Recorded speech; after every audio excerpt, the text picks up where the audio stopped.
All right, here we are. We got a big game coming up, guys. Now we got a new guy here. He's not new. He's been around. I've known Shane. He's a cool dude. You guys did you and Jeff. What's Jeff's last name again, Shane?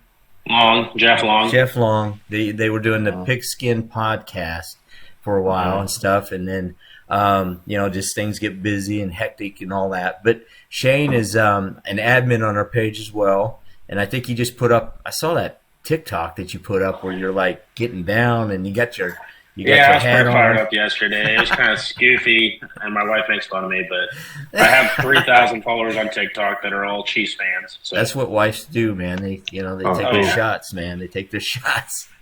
Are you listening to me? Yeah. We just had my son's bachelor party last night, and I put some jokes together for him on what he's got to expect and look forward to. I said it's all lovey-dovey right now, but things will change a little bit. So, but anyhow, Shane's on with us, and again, we're Chief Concerns, and we're all admins on our page here. The first one we did, we got it up a little too late before the Bills game, but this one we want to get up before the Bengals game, and we're going to talk about the Bengals then and now, the Chiefs then and now. But before we get into the Bengals and that huge game. I mean, it's their fourth AFC Championship game at Arrowhead. That's a record. It's just amazing what we went from to what we're enjoying now. It's just you can't take it for granted. But we got to talk about, guys, that Buffalo Bills game. Oh my word! I think, I mean, that thing was incredible. I don't think I've ever seen one like that. I think some people try to compare it to like the 49er game in the Super Bowl, maybe the Houston Texans coming back from 24 down. But that game was just something. It was like I don't know, like a Marvel action movie or something, man. It's just like, like Mahomes against Thanos or something, like you didn't know if he was going to win. So I'll go ahead and start with Dez on this one. What did you think about that game? What sticks out to you, and is your heart doing all right? when you started talking about it, my heart rate went up a little Yeah, me bit too. just from you talking about it. I think I posted on the page. The game was amazing when you can watch the replay of it and get nervous as if the outcome Yeah, might you be did do different. that. I remember that. That's funny. Yeah. So I mean, it was amazing, man. The thing for me, it kind of, it was like watching a heavyweight championship fight where guys just, I mean, blow for blow. One guy gets knocked down, the other guy's getting knocked down.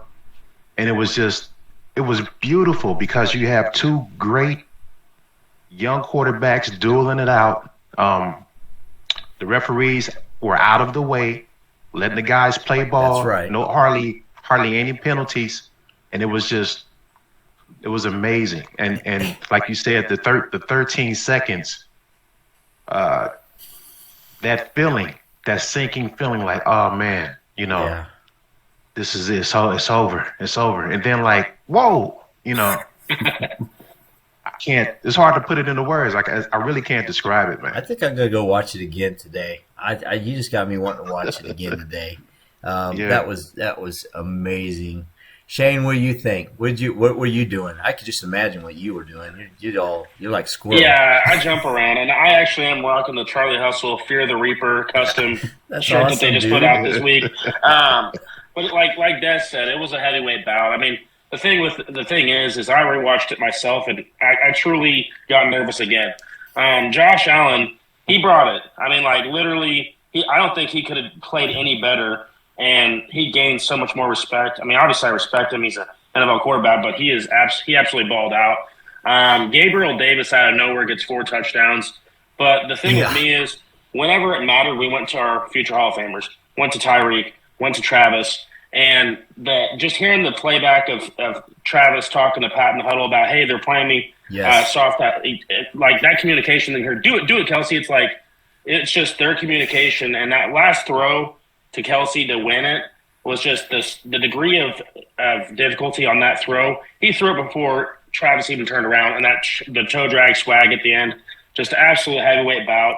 I even said before the game, and this may have just been being cocky. I think that was the best two teams left in the playoffs before it even started.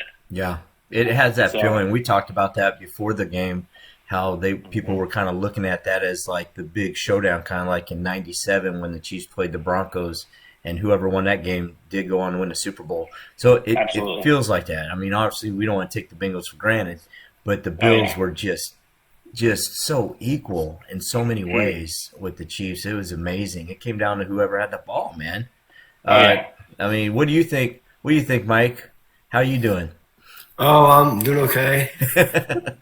Um, yeah, I was just a crazy game. And I mean, they talk about the stats, 25 points in the last 2 minutes, not even including the overtime, which that's just, that's three touchdowns and a field goal in the span of under the 2 minute warning. Yes. And it was just insane because we would score, all right, we're ahead. And they'd score, no, we're down. And they'd score with 13 seconds left, like, oh, man. Yeah. But then we were able to take advantage of soft, kick it into the end zone, soft coverage, and we got into field goal range. And a lot of people have brought up, this is in some other pages about, well, Tyreek Hill should have been called for that foul, the taunting. Okay, what if he did? Yeah. We would have been able to bleed the clock, at the very least tie the game and put it right back where we were to begin with. But also, we could have possibly punched it in for 7 and made the whole 13 seconds irrelevant. That's true. So, or if Butker had hit the field goal earlier and the PAT. So, I mean, there's a lot of people out there saying, well, they could have or they should have called this, but I like the way Sports Illustrated put it in their article. Curiously, that could have worked out for the Chiefs better than it did. I mean, we won, but I think a lot of us would have a few more years left on our life had that been, the call and they punched it in that way. You know, the thing that really got me is how, and I saw it when I was kind of researching stuff we're going to talk about, just how they were, even some of these experts were just crying foul on the whole overtime rules and all that. And it's, and people have brought up how in 2018, that was Mahomes sitting there on the sideline watching Tom Brady, who we just found out today is actually calling it quits, right? 22 years. That guy, man. Anyhow, that's a separate thing. But, Mahomes was sitting there watching them do it, and then the Chiefs tried to get that changed, and nobody voted on it. Nobody even wanted to entertain it. They didn't even bring it up. And then the Bills lose, and they're just crying. They're just crying foul, cry. It's like, I've heard both sides of it, and it's like they had their opportunity to do something there. And both defenses were just getting beat. I mean, but the Chiefs did get 4 stops to their 2. That's really what it came down to. I mean, that's what it came down to is the stops. 0 team made a turnover. Nobody made those kind of mistakes. I saw a stat here. It said on the Bills, it said the Chiefs and the Bills combined to go 5-5 on 4th down, only the second time in the Super Bowl era that 2 teams combined for 5+ 4th down conversions without a single turnover on downs in a playoff game. I mean, that's just what kind of game it was on that game. I mean, they combined for 974 yards.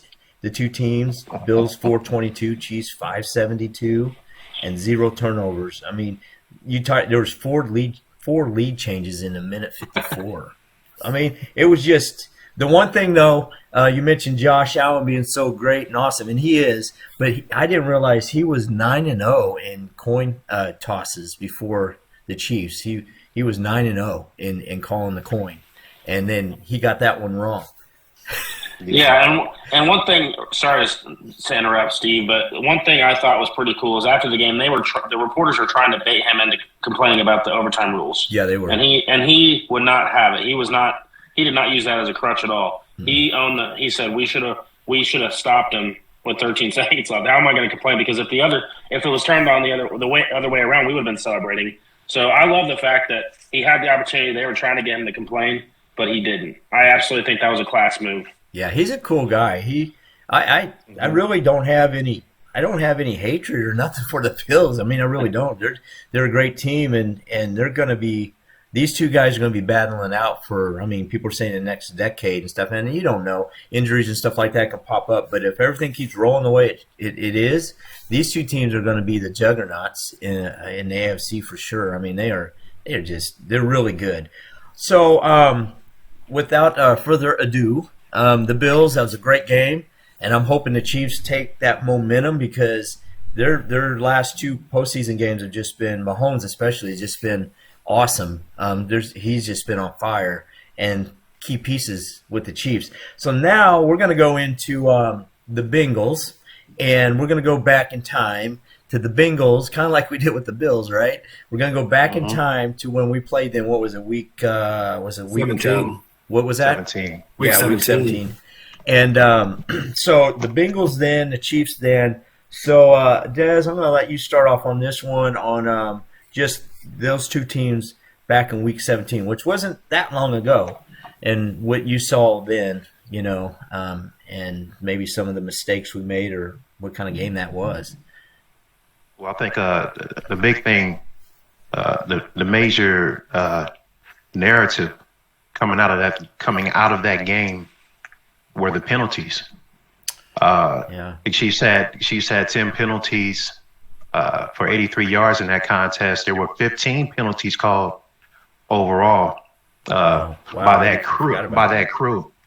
Yeah, Robert Torbert's officiating crew, which was swapped in and at the last minute. Half of his crew replaced John Hussey's crew, so they had a blended crew calling the game. So right off the bat, you got some guys that perhaps haven't called games together throughout the season coming together. So right off the bat, there's some questionable stuff there. Mm-hmm. But so the penalties were a major issue. You had one before the half where Pringle ran back the kickoff return for a touchdown. That was wiped out by a holding call on Zane Anderson. Had that counted, the Chiefs go up 35-17 going into the half. And then also a key 4th and 1 goal line call against Treverius Ward, hands to the face against Chase to close out that fourth quarter. If that isn't called, it's Chiefs ball, 31-31. Perhaps we go into overtime. Perhaps I think there was maybe 30, 40 seconds left on the clock. Who knows? Mahomes had 13 against the Bills. Right. Maybe with that 30 or 40, he marches the Chiefs downfield, and they score a field goal, a touchdown to close that game out and clinch the number 1 seed. So a couple of key penalties in that game that I think impacted the outcome. But this time around,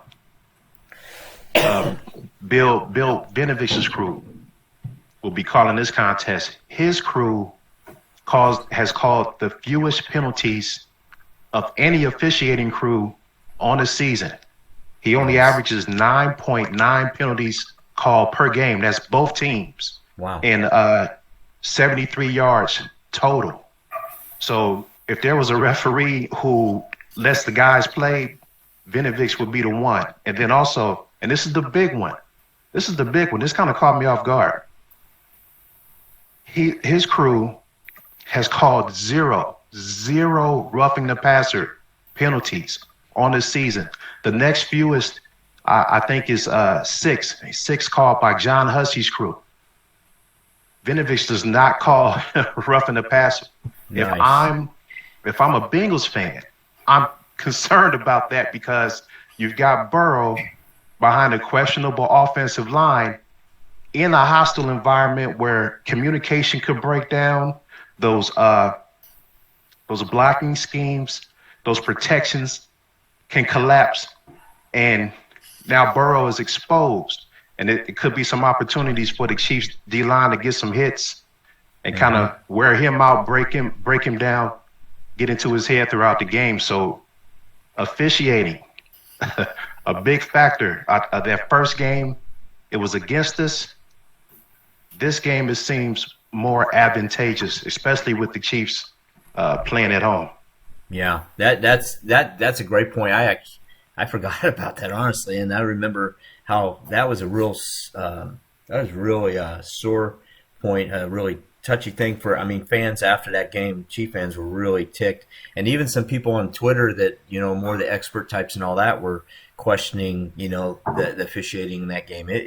it was rough with those penalties. That did help keep things alive, and they were already frustrated with Chase and what he was doing to him. On top of that, I mean, that was frustrating. What do you think, Shane? What do you got from that last game, the first one? One of the big things, along with Dez's mentioning the calls, is even after the game, Joe Burrow even said the calls went their way. Like, he even said that in the post game. Right. I mean, he had a false start on him that wasn't called.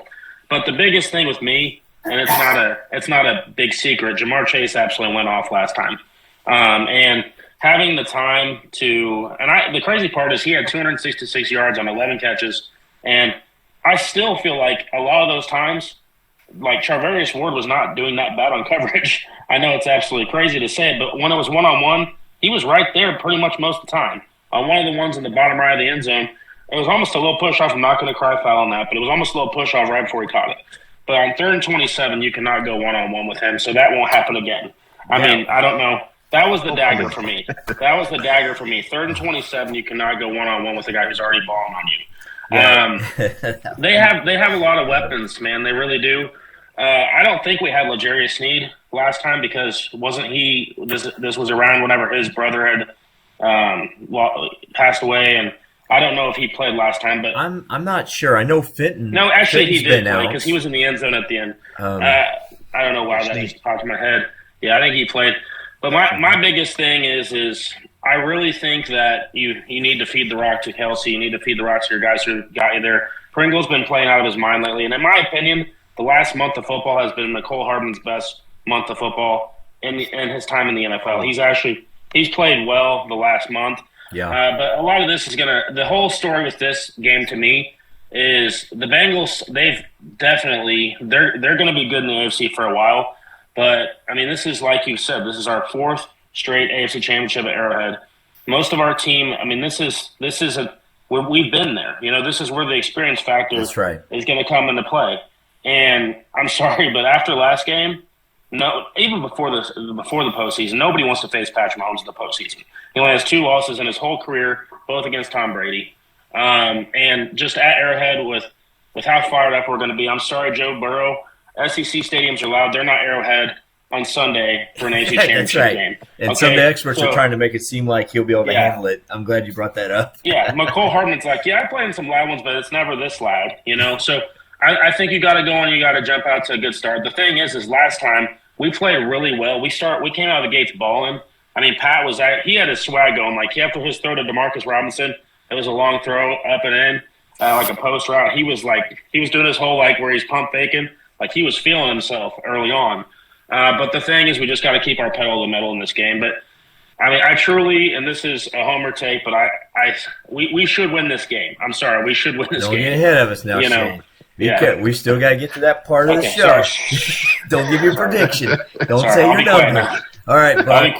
I'll call him Mike sometimes, and sometimes I call him Buck. It just depends. That's what he went by back in the day when we did other things. But Buck, what do you think? What do you think on that first game? I know a lot's been said here already about penalties and Chase and stuff like that.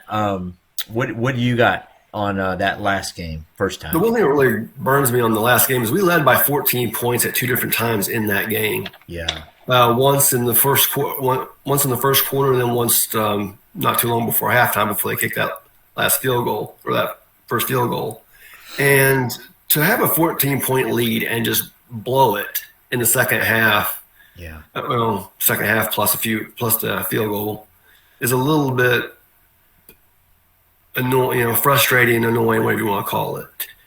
And I still can't put my finger on what exactly happened because he scored 28 points in the first half, but 3 in the second half. And I know the Bengals play keep away, try to play the possession game and did fairly well, but come on, 3 points in the second half. Yeah. There were people who were complaining. It was kind of one of those cases of, do you complain at the defense for allowing 34, or do you complain at the offense for only scoring 3 in the second half?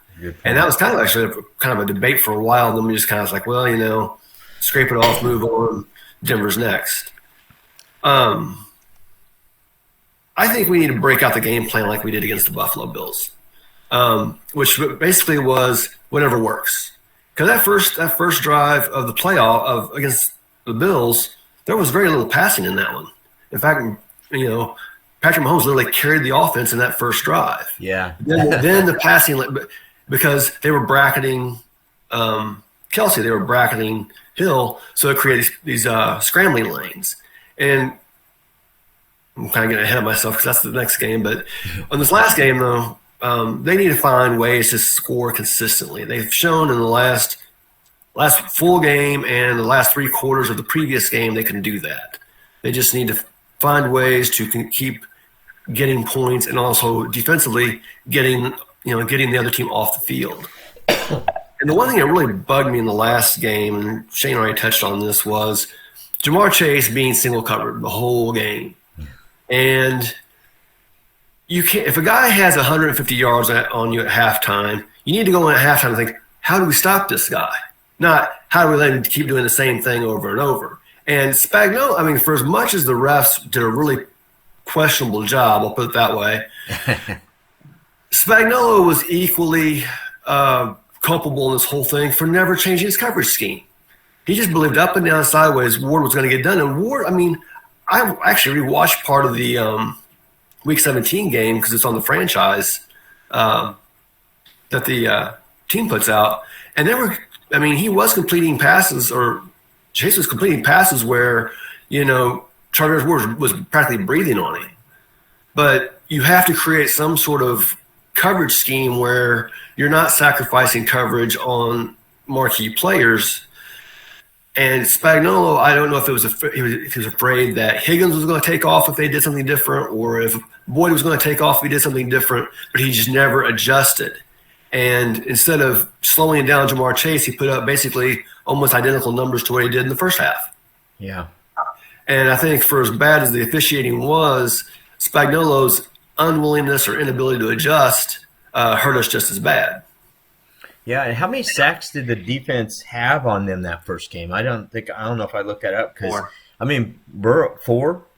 4 sacks. Yeah, because Burrow he was sacked 51 times in the regular season. He's been sacked 11 times in the postseason. Tennessee got to him 9 times and had the pressure on him quite a bit. But the guy still, even with all those sacks, he still manages to pull stuff off.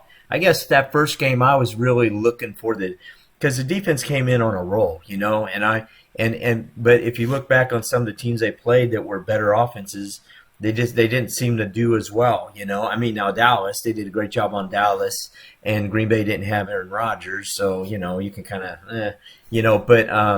but against Cincinnati, the first game I was really hoping the defense would, like you said, Mike. When they're up 14 points, you're hoping the defense will come in and put the hammer down, and of course Chase he's only 21, 5th overall pick, and that guy is just like, he's making some incredible catches. He makes great catches. Like Shane said, Ward is on anybody else that might have been enough, but Chase is a special guy. He's like their dude.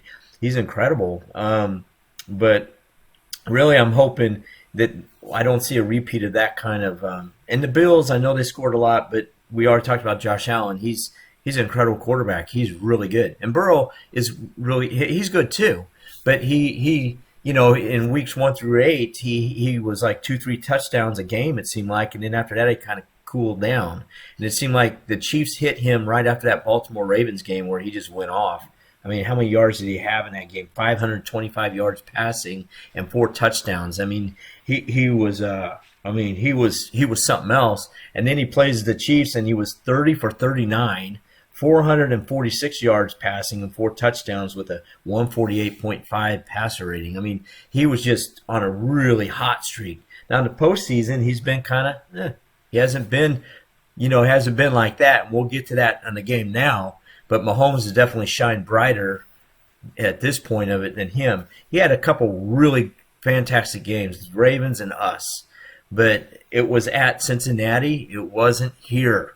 And the 12th man here is postseason. It's just that the fans are used to this now. They're hungry. They got the Chiefs got experience. So you name things, the penalties, the Spags and the play calling, Chase just being a beast out there, and and the defense letting it let him catch up and stuff.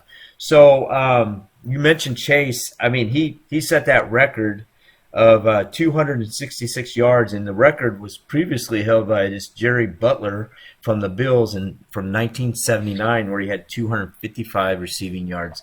So Chase went in there and broke a record that had been around for quite a while, and that 30-yard catch he had on 3rd and 27, that's really what did it for the Bengals, man. I remember when he caught that, I was like, 3rd and 27, we got this. And then he caught that ball, and I'm like, oh, no. And I think that's it. I think we're done, you know. He was just on one of those rolls.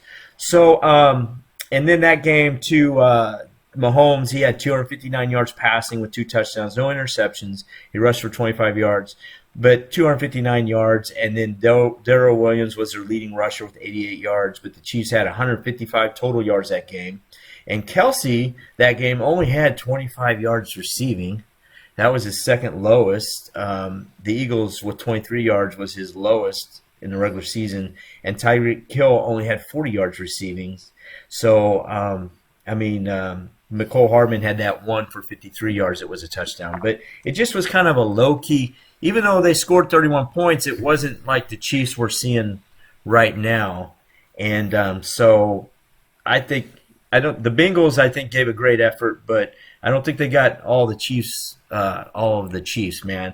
So now we're going to talk about the game coming up. The big one. This could be the 3rd time that Mahomes goes to the Super Bowl, which I saw a stat on that. It says Mahomes would be, if he makes it to the Super Bowl, if we get past the Bengals in this game coming up, said he would be the youngest quarterback in NFL history to start 3 Super Bowls. He'd be the youngest guy to do it. So he would be setting yet another record. You type in Mahomes and records, there's a lot of stuff Mahomes is doing. He's only 26 years old. And something else that's really, I thought, how many teams have went to 3 straight Super Bowls? Can you guys got to guess? See if you can guess I know it. the Bills went to 4 back in the 90s. Consecutive. Were they won? Well, Steelers Nope. with Bradshaw. Cowboys. Nope. yeah. Okay. Patriots. About the Browns, not the Patriots. Browns. Patriots is one. Patriots 2016 to 2018. And there's one more. You have to go back to the 70s. It's a fish. Oh, the Dolphins. Dolphins. Right. 1971 to That's the one I knew it. 1973. So the Miami Dolphins and New England Patriots are the only other teams that have at least 3 consecutive appearances. So if the Chiefs go and they make 3 in a row after starting 3-4 this year and being looked at as being done and Mahomes being figured out and all this and that, and the Chargers were going to do it all again, take the division and all that jazz, the Chiefs would be the only the 3rd team to do it. So that's really something for us to think about, right? I mean, we get so used to winning and everything that we forget about what they've really achieved here so far. So okay, so we got the Bengals. We got the Bengals, right? This is the game. So Mike, I'll let you start this one. What do you think is different now, or what do you expect to see with the Chiefs versus then? And maybe, even with the Bengals, what do you think they're going to be now versus then? Offensively, I think we have like I kind of alluded to, I think we have our game plan kind of mapped out with what we do with the Bills. I mean, like we said, but I think, I forgot who I was, the late Tress Paler used to call these games over my dead body games. And Patrick Mahomes takes that mantra to heart because like I said, that first game drive against the Bills, there was very little passing. It was Mahomes scrambling this direction, Mahomes scrambling that direction, maybe a handoff here and there. But there was, and Hill and Kelsey were completely shut out in that first drive. So in terms of what to actually see exactly from Kansas City starting out, it's kind of hard to say. I think it's just going to be a matter of, whatever they think will work, and then if that doesn't work, just go to the next thing. I think we'll be fine. The one thing to remember on the offensive side of the ball is Tennessee barely lost the game, and Tannehill got picked 3 times. So That's true. if we can just play our game and avoid turnovers, we should be okay. And we're not playing in a hostile environment. Our offense isn't, so that helps. And then also, really, they've kind of talked about this when we're talking about the number 1 seed race late in the season. It's nice when you can sleep in your own bed and you don't have to travel to the game and things like that. That wears on you over time. And that that sort of fatigue that sets in with that, we don't have that this game. Mm-hmm. We have guys who are going to be fresh, hopefully, and playing, well rested and ready to go. That's right. Defensively, the one thing I noticed, and I kind of mentioned this to Steve and Dez earlier, and also Shane, people talk about how terrible their offensive line is, and it is bad. I mean, they have a questionable left tackle. Their right side is completely replacement guys. It's both of their number twos, and you think, oh, we should be able to just blitz them and sack them like crazy. And actually, blitzing doesn't really work against Burrow, which is odd. Burrow has good enough targets. He can kind of throw the ball up in the general vicinity of a Jamar Chase or a T. Higgins or a Tyler Boyd, and they'll catch it. Yeah. And what Tennessee did was of the 9 sacks, only one was a blitz. And even that one barely worked. But the other 8, it was all simulated pressure. Make Burrow think you're going to blitz and then drop into pressure, because what happens is he sets his mind into that, okay, I'm going to throw it here because they're blitzing, and the moment he goes to throw it, he's already has it set in his mind. He's throwing it into a coverage he didn't expect to see. So, you simulate pressure, but you only rush 4, and their offensive line's bad enough. You should only need 4. That's true. So, yes, drop 7. I mean, you can fake a 6-man, 7-man blitz, but for God's sakes, don't run a cover 0 blitz on a 3rd and 27. I mean, that was kind of the epitome of what Spagnuolo. That was kind of the other half of what Spagnuolo did wrong. Was he kept thinking, well, these guys have a terrible offensive line, and just blitz. No, you can't. But if you make Burrow think you're going to blitz, and he adjusts his protections and his reads for a blitz that never comes, then he has problems. And the other thing that confuses their offensive line are twists, loops, and stunts. They're bad enough. They can only really kind of concentrate on the guy in front of them. So if the guy in front of them suddenly moves one gap over and then comes upfield, they're completely lost. And that was the other thing Tennessee did. They did twisting loops and stunts to where the guy that was right across from that offensive lineman is no longer there, and someone else is coming right inside his inside shoulder or outside shoulder, the outside shoulder. So that's what Spagnuolo needs to do. And, it's kind of interesting that our 2 best guys at twisting and looping are on the offense's left side, which is where they're less weak. Yeah. But at the same time, Reed and Ingram and whoever rotates in on that side is going to have to be ready to do a little bit of trickery, because that side's backups as it is. You throw an extra wrinkle at them, they're going to be confused. So if you can confuse Burrow and you can confuse the offensive line, then you get the pressure, then you get the sacks, you may even get the picks. Yeah, that Tennessee only managed, I think, to snag 1 last week. So if they can do those things, they'll be successful. Now, obviously, you can't forget about other aspects of the game, but to use Patrick Mahomes' statement when he signed the contract, I need to leave some meat on the bone. So I'll have that hand off to whomever wants to take it next. Yeah. So, Des, what do you think on this one? I know you were we've all kind of talked ahead a little bit on this game, but what do you think on this contest and this meeting, number 2?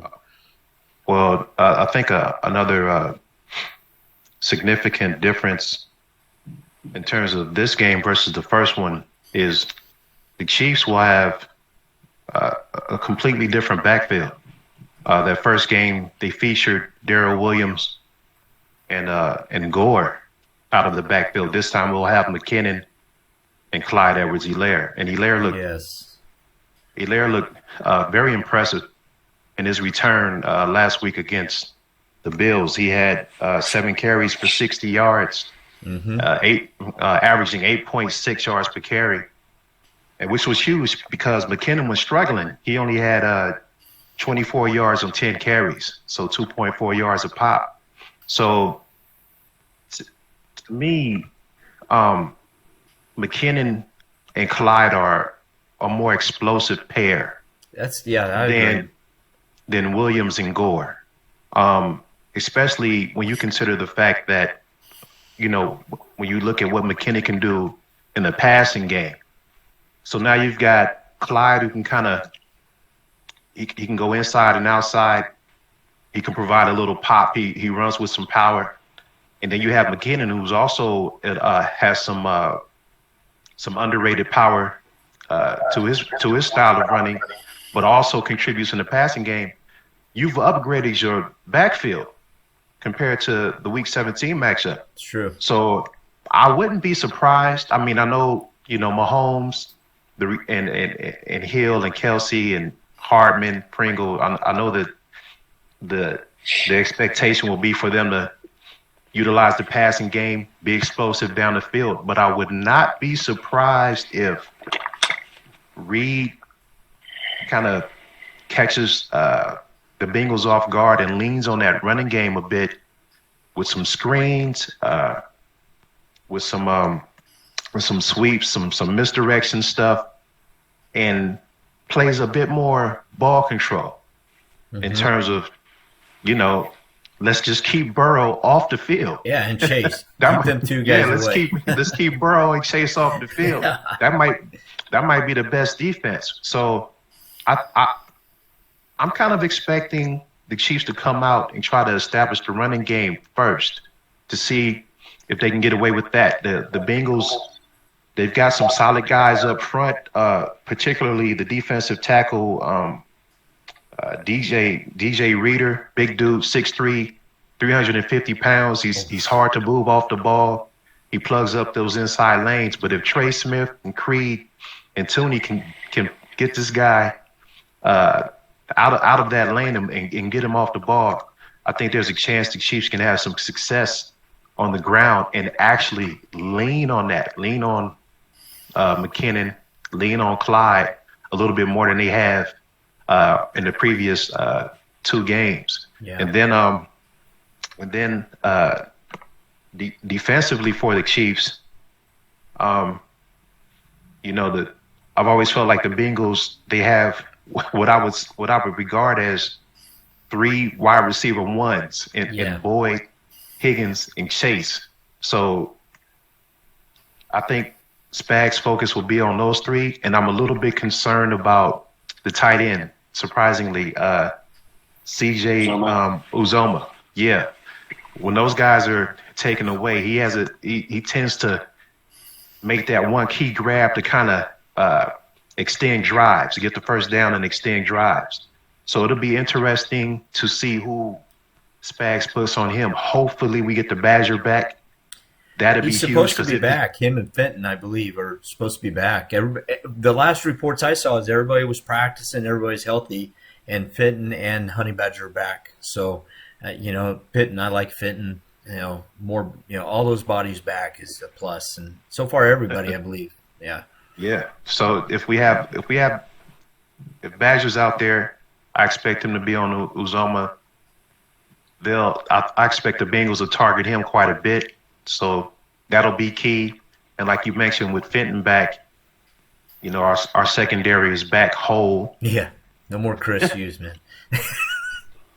Oh, please. Please no more Hughes.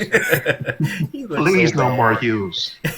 But yeah, so we'll see, man. But basically, on the offensive side, maybe a bit more running, focus on the run game, and then on the defensive side, a focus on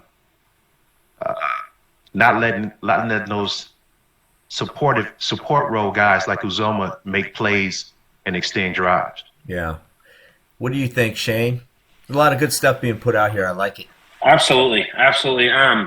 Well, in my opinion, we're facing a different quarterback this time. We don't have to worry. Josh Allen's so big. His rushing game is a huge factor. Yes. Joe Burrow's not a rushing quarterback. So in my opinion, a lot of what you guys have said already, but in my opinion, it's a battle of the trenches, the offense and defensive lines on both sides of the ball. You mentioned Creed, Trey Smith, and Joe Tooney. Those guys, in my opinion, have absolutely balled out. Like, I think they've done a phenomenal job. There was even a run last game to the right with Clyde Edwards-Helaire where he just had all the daylight in the world because they're just clearing out. And even on the screen pass to the left to McKinnon last game, these guys are just so fundamentally sound. And even in the last drive, Creed Humphrey was even one of the guys calling timeout because he's so fundamentally sound. So, Yeah, that's good. and we got sacked. Pat got sacked 0 times last game. So if we can just do that again and protect him like we did last game, I mean, and run block like Des was saying, Jared McKinnon is a find. I mean, he signed a huge deal with the 49ers before he got hurt. He has a lot of talent left in his left. He has a lot of talent left, and I think he's just absolutely emerged as a really big factor on our offense.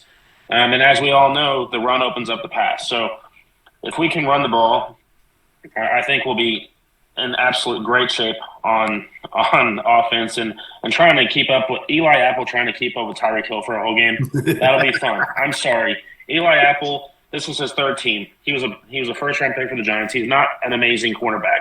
He's really not. So I expect a huge game out of Tyreek. I just think he's going to ball out. I really do. And then on the other side of the ball, I last game rewatching that game, watching Melvin Ingram absolutely abuse the right tackle for the Bills. He was running all over him, even on that 4th and 5 with like 2 minutes and 40 seconds left in that game. He absolutely threw him out of the way. He just got tripped barely. Otherwise, the game would have been over right there, possibly. And but the whole entire and then that hit he had on Josh Allen. And the hit against Denver to win that game. Like he is absolutely emerged and is an absolute game wrecker. And Chris Jones had 2 sacks last game. Jaron Reed had a sack last game. Jaron Reed had a last game against the Bengals and last game against the Bills. Like he has emerged as a good player. Giving that guy some love. Good. Yeah, and early on he was getting he was on a milk carton early on. Just ask Carrington Harrison early on in the season. He was on a milk carton, but in the last month he's played well too. So in a nutshell, my whole thing is the line. If we can protect Pat, run block, we're going to be great on offense. It's going to be in my opinion, it's a you have to keep up with the Chiefs type of situation. We're in Arrowhead. We're in our building. We've been here before. You have to keep up with Patrick Mahomes, and I'm sorry, I just don't think they can. Yeah, they're favored. The Chiefs are favored by what, 7.5 or something like that. Yeah, and an AFC championship. That says a lot. Yeah, and because the Rams and the Rams and 49ers, I think it's only 3.5 there with the Rams and the 49ers, so that they're giving Chiefs a lot of love. And that the thing about, I mean, I looked at Mahomes, in his last 2 games. And he's just been a beast. I mean, with the Bills, it said we saw that he now has the most postseason passing yards of any quarterback in the first 5 NFL seasons. He's got 25 playoff touchdowns. He's got more than anybody that away. And then, like you mentioned, Mike, he's a leading rusher in the postseason. He's got 98 yards. He's averaging 9.8 yards per carry, and he's got a rushing touchdown. I mean, Burrow has 3 rushing yards on 4 attempts. I mean, he don't run, and like you said, Shane. I mean, with Josh Allen, I mean, he don't only run, he hurdles.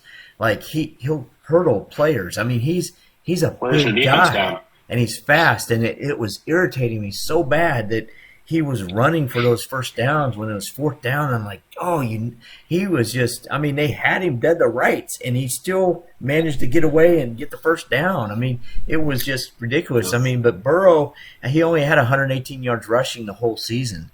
That's not his game. His game is like you mentioned those receivers, Des. I mean, he's getting that ball out of his hands, and you're right, he gets sacked like crazy, but he'll still have those 4 touchdown games. Oh, there's our little warning, 10 minutes. So, I mean, he still has his games where he's dangerous. But Mahomes, so far in the postseason, has 782 yards passing and 8 touchdowns and 1 interception. And he's running like crazy. And Kelsey's been on fire. He's got 204 yards his past 2 games and 2 touchdowns. Hill had 11 receptions, 13 targets the last game for 150 yards and that big 64-yard touchdown. And then Brian Pringle, 10 receptions with 3 touchdowns in his past 2 games. And then Hardman, like you said, Shane, I wrote in, he's been that quick striker. I mean, he's got 38 yards rushing, and he's been very good at catching the ball. Fumbles, turnovers, knock on wood, have not been happening for the Chiefs. They've just been incredible. So I think it wasn't that the Chiefs were terrible. they had things up against them, the refs and all that against the Bengals. The Bengals were at home. They were playing for the division. They were really, really hyped up, and they just had a great game before. But now the Chiefs are at home. It's the AFC Championship game. They want to go back to the Super Bowl because the way they lost against Tampa Bay just left a real sour taste in their mouth. And you could tell when they started the season this year, you could just tell they were still in a funk. And I think they want to get that off their back.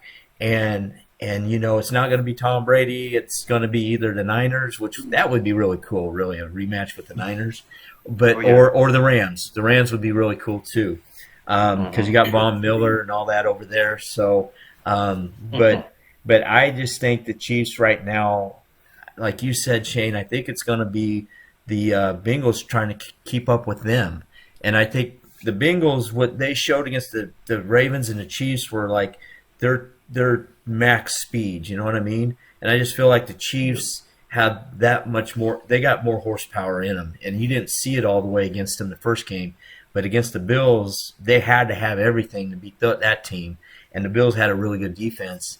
And I mean, that left tackle you're talking about on the Bengals he allowed 8 sacks during the regular season. I mean, he can be beat, and the guys they got, the defense they got, and Clark can be one of those postseason guys too that show up and really just wreak havoc, and Chris Jones at home, that guy's turned into the ultimate cheerleader, man. I mean, he's awesome, man. He gets that crowd going. He gets hyped up. I mean, they'll probably start dancing on the sidelines and everything else, just having fun. They are one game away from going back to the Super Bowl. Guys, we've been watching this team for a long time. And we've been through some one and dones, and look at what we're looking at right now. We're looking at a third possible straight Super Bowl appearance in a row, 4 championship games at Arrowhead. I mean, this is something to really treasure, man. You need to be saving these. You need to be saving this. Go out and buy stuff and frame it, man. I still got the win from the Super Bowl that they had. I went out and bought newspapers. I went out and bought everything. I was going to make a shadow box. I even bought a replica Super Bowl ring. That thing's heavy, man. I think I showed Shane it. I mean, it's like a replica. And I want to make a shadow box. Now, if they go off and they go to another one and win again, then I'll just have to create one big shadow box with both. But I think I agree with everything you all said, and I think this is the Chiefs do what they do, the defense do what they do. This is the Chiefs. They should be the favorite, and they should be favored by what they are because they are tough at home. They're tough in the postseason, and the Bengals haven't really been to this point. I mean, when they won their first playoff game, that first playoff game against the Raiders, that was the first time since what, 91? 91. And when's the last time they've been to a championship game? Like 1988. Yeah. They haven't been here. And I know Burrow says he's tired of the underdog narrative and all that jazz, and he's got confidence and they won it all and all that. But the Chiefs, so do the Chiefs, and the Chiefs have that revenge factor going on too because they lost to them. They don't want to lose to them again. I'm going to click on it, see how many minutes we got. We got 6 minutes, guys. So quickly, we're going to go around and you're going to give your predictions. So Shane, give your prediction, the score. I'm going to pick us to win 34-24. That's what I'm going to pick. I think that they're going to still make some plays, but ultimately I don't think they're going to be able to keep up in the end. Awesome. Mike? I'm going to go with 38-31. High-scoring game, nice. But we still end up with a touchdown ahead. And you were the one that was right last time. You predicted it being close, and you were right. So you were closest on the Bills prediction. All right, Dez, what do you got? I got to think in my head what I'm going to have. I know last time you were like, I know this is a homer pick. What are you going to do this time? I'll say 35-28. 35-20. So you think it's going to be close? 35. Yeah, I think the Chiefs will win, but I do believe the Bengals they'll get their they'll be in the end zone. Yeah, they'll be in the end zone. Chiefs have scored 42 points the last 2 games, man. 84 points. So I think the Chiefs can score 35 points easy. 38 points easy. It's just like what are the Bengals going to do, and what is the defense going to allow them to do? I'll give the Bengals 28, and I'll go with 38 for the Chiefs. So 38-28. That's what I got. So we'll see who's closest. How much time we got left here? We got 4 minutes. We're doing great. So guys, I really appreciate this. And everybody, if you want to leave comments on the posts and let us know what you think. This is our second time doing this. Pull Tyreek Hill. Second time doing this, and I like it. I'm glad that Shane's on with us, and we're going to do this again. And hopefully we'll be doing this again when they beat the Bengals, and we are talking about whoever they're going to be playing, the Rams or the 49ers, and we'll have our Super Bowl edition Chief Concern show. But this is something that we're going to be doing. We want to keep this up. This is fun. So leave comments for us and tell us what you think and all that stuff, and leave what you think about the game too. We'll respond on the posts and stuff. All right, guys, we are officially done. So go Chiefs, and Mike, don't stress out too much. I know you do. And we will do this again. Hopefully, please, football gods, we will do this again. All right, guys, you take care, man. All right, thank you, guys. All right.